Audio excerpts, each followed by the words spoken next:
My son texted, "Stop calling me. I'm tired of you and your requests, Dad." And I never replied him. I never thought silence could hurt this much. My phone buzzes on the kitchen counter. I'm pouring coffee, trying to start what I hoped would be a quiet Sunday morning. The screen lights up. Daniel's name. My son. I pick it up, expecting the usual. Maybe he's calling to chat. Maybe he needs something small. But it's not a call. It's a text. I read it once, then twice. "Stop calling me. I'm tired of you and your requests." The words blur. My hand tightens around the phone. I feel something cold settle in my chest, spreading outward like frost on glass. This is my son. The boy I raised. The man I've sacrificed everything for. What happened to us, Daniel? I stand there, frozen, staring at those 12 words. My finger hovers over the keyboard. I want to type something, anything. An explanation, a defense, maybe even an apology for what? Being his father. But I don't. For the first time in my life, I stay silent when he reaches out. Or rather, when he pushes me away. I set the phone down, face up on the counter, and watch the screen go dark. The coffee goes cold. I don't touch it. I can't stop thinking about everything I've done for Daniel and Amber, his wife, the woman who seemed so sweet when they first started dating, who smiled at family dinners and called me Dad before the wedding even happened. The late-night phone calls started 6 months after they got married. Small amounts at first. $200 for groceries, $350 for a car repair. I never questioned it. He's my son, that's what fathers do, right? Then the amounts got bigger. $1,000 for rent when Daniel lost his job. $1,500 for hospital bills when Amber had that scare with her appendix. $2,000 when they needed to move to a cheaper apartment. I never said no. Not once. Every time I'd wire the money. Every time I'd tell myself this was the last time that they'd get on their feet. That my son would call me not because he needed something, but because he wanted to hear my voice. But that call never came. The only time my phone rang with Daniel's name was when there was another crisis, another bill, another emergency that somehow, always, required exactly the amount I could afford to give. I've been their ATM for too long.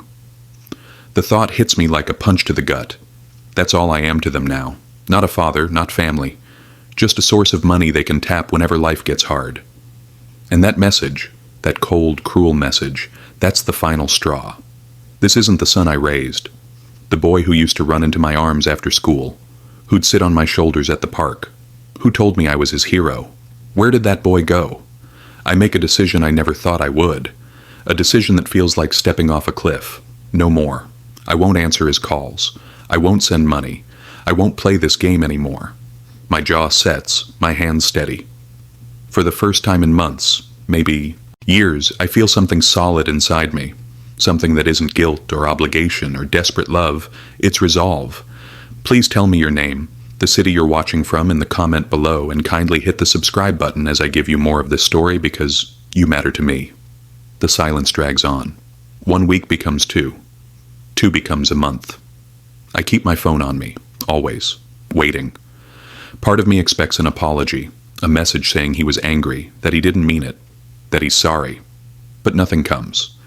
My phone buzzes with work emails, spam calls, messages from old friends, but never Daniel. It's like he's vanished from my life completely. A month becomes 2 months. I start to adjust. The knot in my stomach loosens, slowly. I stop checking my phone every 5 minutes. I sleep better. I even smile at things again, small things, like a good song on the radio or a funny moment at work. For the first time in years, I don't feel like I'm losing him. I'm gaining something back, something I didn't even realize was gone. Myself. I'm finding the man I used to be. Before I became just a checkbook with a heartbeat. Before every conversation with my son ended with a request and a transaction.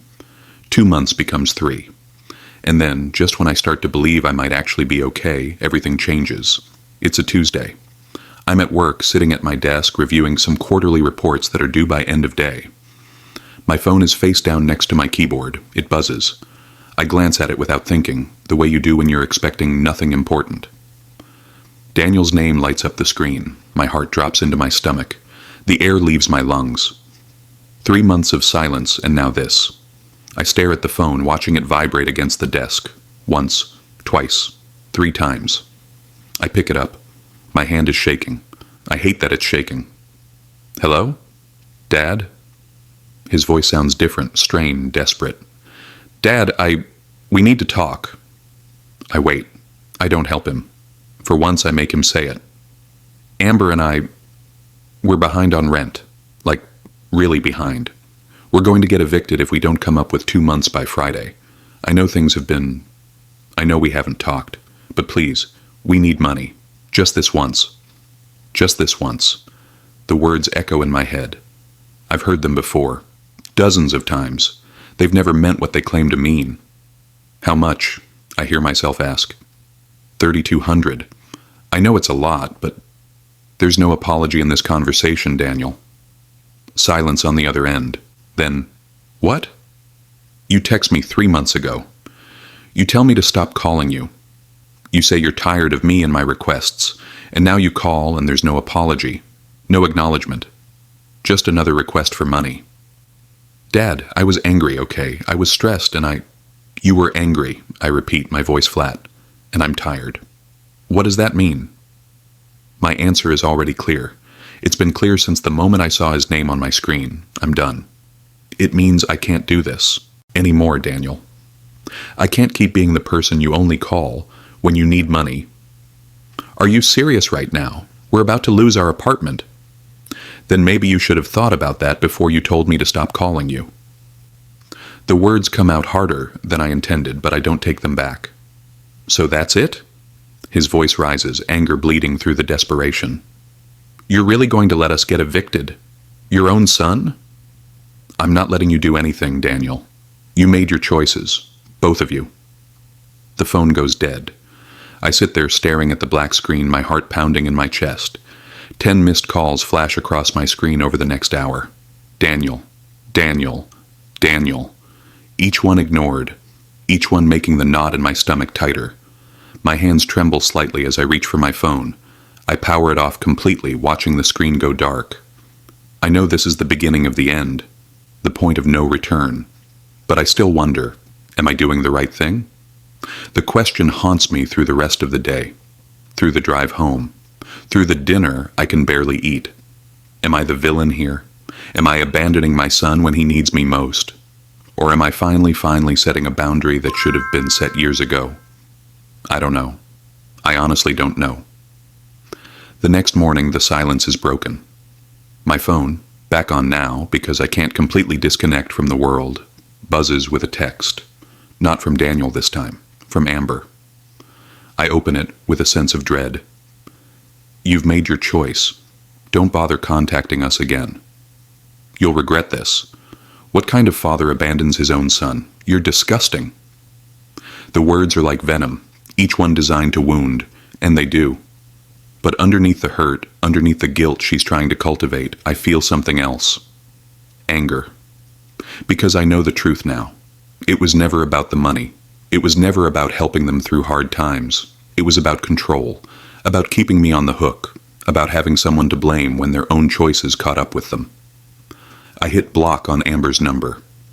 Then, after a long moment of hesitation, I do the same to Daniel's. I close my eyes and lean back against the kitchen counter. I'm finally free. But the guilt is a knife in my side, twisting with every breath. Over the next few days, I start getting calls from strange numbers. I don't recognize them. I don't answer. They leave voicemails. Friends of theirs, I think. Maybe extended family members who've heard their version of the story. The version where I'm the heartless father who turned his back on his struggling son. I delete each voicemail without listening to more than a few seconds. I can't do this.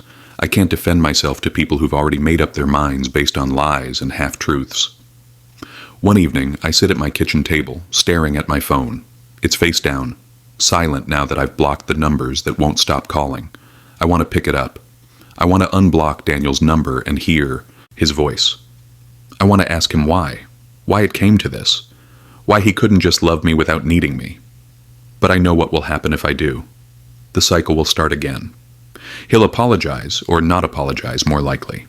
And within a week, there'll be another crisis, another request, another reason why I need to prove my love with my wallet. They will never change. The thought settles over me with a crushing finality. I am not the villain in this story. I never was. I was just a father who loved too much and gave too freely, And now I'm paying the price for teaching my son that love and money are the same thing. 3 weeks pass. I'm starting to feel normal again. The guilt is still there, a constant background hum, but it's quieter now. Manageable. I'm having coffee with an old friend when my doorbell rings that evening. I'm not expecting anyone. I glance through the peephole, and my blood runs cold. Daniel. He's standing on my porch, hands shoved in his pockets, looking thinner than I remember. His face is gaunt. There are dark circles under his eyes. Amber's not with him. For a moment, I consider not opening the door. Just standing here, silent, until he gives up and leaves. But I can't. He's still my son. You have followed along this far. Why not subscribe now and stay tuned so that I will tell you what happened next when I open the door for him? I open the door. Dad? His voice cracks. I messed up. I was wrong about everything. He stops, swallows hard. Amber's sick. Really sick. We need help. Please. The vulnerability in his voice tears at me. Every instinct I have as a father screams at me to pull him inside, to fix this, to make it better. But I remember the text. I remember his words. I remember 3 months of silence broken only by a request for money. What's wrong with Amber? I ask, my voice carefully neutral. They think it might be her kidney. She needs tests, expensive tests, and we can't afford them, and I lost my job again, and we're drowning, Dad. We're drowning, and I don't know what to do. He's crying now, real tears streaming down his face, and I feel nothing. No, that's not true. I feel something, but it's not the desperate need to save him that I've felt for years. It's exhaustion. You need to leave, Daniel. His head snaps up. What? I can't do this anymore. You made your choices. You pushed me away. You told me to stop calling you. And now you're here because you need something from me. I'm here because I'm your son. No. My voice is calm.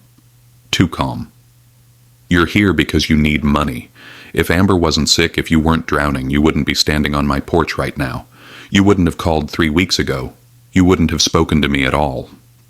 That's not fair. Isn't it? I meet his eyes. Tell me honestly, Daniel, when was the last time you called me just to talk? Just to see how I was doing? When was the last time you treated me like your father instead of your bank? He opens his mouth, closes it. No answer comes. That's what I thought. So that's it? His tears are gone now, replaced by anger. The same anger I heard in his voice on the phone 3 weeks ago. You're done with me? After everything I've been through? After everything I've what? I interrupt. After everything I've given you? After every bill I've paid, every crisis I've solved, every time I've bailed you out of problems you created? I didn't create Amber being sick. No. But you created the situation where you have no savings, no job security, no plan for emergencies. You created the pattern where every problem in your life becomes my problem to solve with my money. His face hardens. I can't believe you. I'm standing here telling you my wife might die, and you're giving me a lecture about responsibility. The words are designed to wound, to make me the villain. And for a split second they work. Doubt creeps in. What if Amber really is dying? What if I'm wrong? But then I remember. The boy who cried wolf many times before the villagers stopped believing him. I hope Amber gets better, I say quietly. I genuinely do, but I can't help you, Daniel. Not financially. Not anymore. So you're just going to let her die? I'm going to let you figure out your own life, like an adult, like the man I raised you to be. His hands ball into fists. For a moment I think he might actually hit me. Instead, he spins on his heel and storms down the porch steps. You're going to regret this, he shouts back at me. When I'm gone, when you're old and alone, you're going to regret this. The door slams, not from him, from me. I close it firmly, turn the lock, and lean my forehead against the wood. My heart is pounding. My hands are shaking. I'm not sure if what I'm feeling is regret or relief. Maybe it's both. I don't hear from Daniel after that. 2 days pass in relative quiet. I'm starting to think that might have actually been the end of it. Then my phone rings. Unknown number. I almost don't answer, but something makes me pick up. Is this Mr. Patterson? Daniel Patterson's father? Yes, who is this? My name is Robert Chen. I'm an attorney with Westfield Legal Services. I'm calling regarding your son. My stomach drops. What about him? Mr. Patterson Daniel has been named in a lawsuit regarding unpaid debts. Several creditors have joined together to pursue legal action. The total amount owed is approximately $47,000. $47,000. I sink into the nearest chair. Why are you calling me? Your name was listed as a potential cosigner on one of the accounts. We're trying to determine... I never cosigned anything for him. Are you certain? Some of these debts go back several years. Credit cards, personal loans.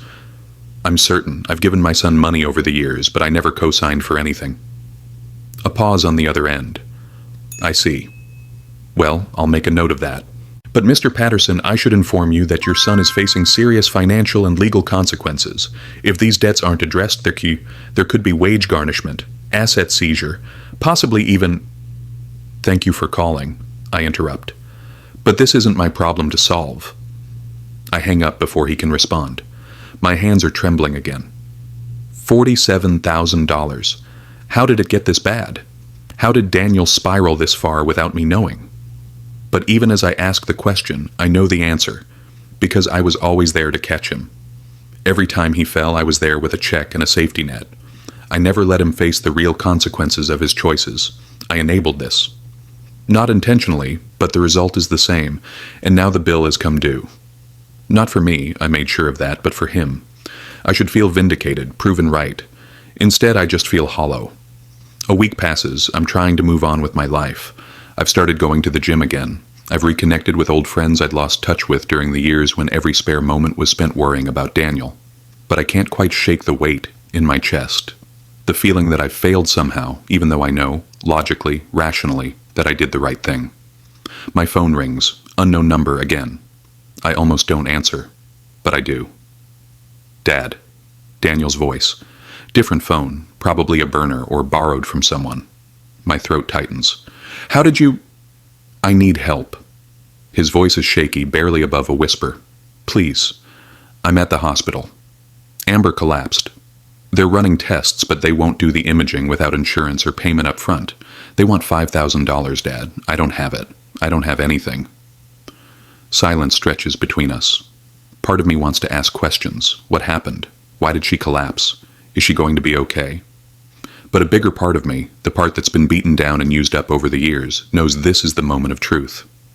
This is where I decide who I am, who I'm going to be. Daniel, I say slowly, I'm sorry Amber is sick. I'm sorry you're going through this, but I can't give you money.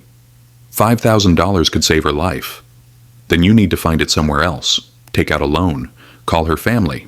Set up a fundraiser. But you can't call me. I can't believe you. You'd rather let her die than... Stop! My voice is firm. Stop trying to manipulate me. Stop trying to make me responsible for every crisis in your life. I'm not doing this anymore. She could die. Then I hope you figure it out, but I'm done being your solution to every problem. I'm done being the person you only value when you need something. The line goes quiet. I can hear him breathing, heavy and angry. I needed you, he finally says. I've always needed you. And when it mattered most, you abandoned me. The words cut deep, deeper than I expect. No, Daniel, you abandoned me. 3 months ago, when you told me to stop calling. Every time before that, when you only reached out with your hand out. You abandoned the relationship we could have had for the transaction you wanted instead. I hate you. I know, and I'm sorry for that. But it doesn't change my answer. I hang up. The phone vibrates immediately. Daniel calling back. I watch it ring. Once, twice, 3 times. I don't answer. It goes to voicemail. 10 seconds later, it rings again. I power off the phone entirely. And then I sit there in my quiet living room with nothing but the sound of my own breathing. I'm not your ATM anymore. I'm your father. The thought comes unbidden, and I realize it's the truth I should have spoken years ago.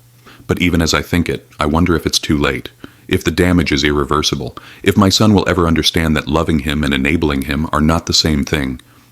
I don't know. I don't know if I'll ever hear from him again. I don't know if Amber will be okay. I don't know if Daniel will finally grow up and take responsibility for his life, or if he'll spiral further into debt and blame me with his dying breath. I don't know any of these things.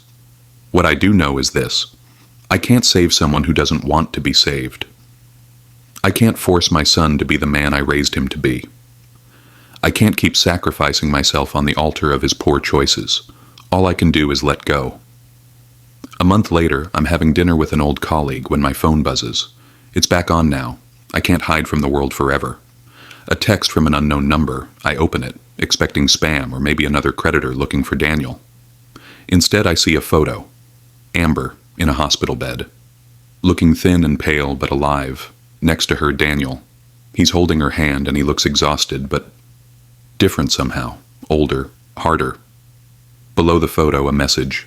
She made it. No thanks to you. We're done. Don't contact us again. I stare at the message for a long moment. Relief washes over me first. Amber's alive. Whatever happened, she survived. Then comes the complicated part. The grief, the loss, the understanding that my relationship with my son, whatever it was, whatever it could have been, is truly over. He says don't contact them. The irony isn't lost on me. He's the one who reached out with this message. He's the one who can't quite let go. But I can. I delete the message without responding. I delete the photo. And I continue with my dinner. The conversation flowing around me. The weight in my chest a little lighter than it was yesterday. Life has a strange way of teaching us lessons. Sometimes the lessons are gentle, soft reminders to be better, do better, and sometimes they're brutal. They tear you apart and force you to rebuild yourself from the wreckage. I spent years trying to be the perfect father, the provider, the protector, the solution to every problem. But in doing so, I forgot the most important lesson I was supposed to teach my son. That love is not transactional. That family is not a bank. That sometimes the most loving thing you can do is let someone face the consequences of their own choices. I don't know if I did the right thing. I'll probably wonder for the rest of my life. But I do know this. I'm free. Free from the constant anxiety of waiting for the next crisis call. Free from the crushing weight of being responsible for another adult's life. Free from the cycle of give and take that always took more than it gave. Am I alone now? In some ways, yes. But I'm learning that there's a difference between being alone and being lonely, between solitude and isolation. I have friends, I have hobbies, I have a life that doesn't revolve around crisis management and financial bailouts. And maybe, someday, Daniel will understand why I had to let go. Maybe he'll realize that I didn't abandon him. I gave him the space to become the man he was always capable of being. Or maybe he won't.